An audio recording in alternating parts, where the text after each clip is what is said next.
Ngayon mga Kops, bibigay ko sa inyo ang aking teorya kung bakit hindi nasira ni Heijen ang buong Helheim at kung bakit kinailangang gumamit ni Heijen ng sobrang lakas na atake na sa isang bagsak ay wasak agad ang kalahati ng Helheim.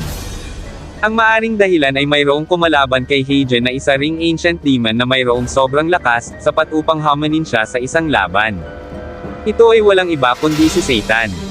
Ito ang nagbibigay katwiran kung bakit kailangang magpakawala si Heijen ng sobrang lakas na atake na siyang Samaire sa kalahati ng Helheim upang matalo o patayin sana si Satan, subalit hindi ito naging sapat.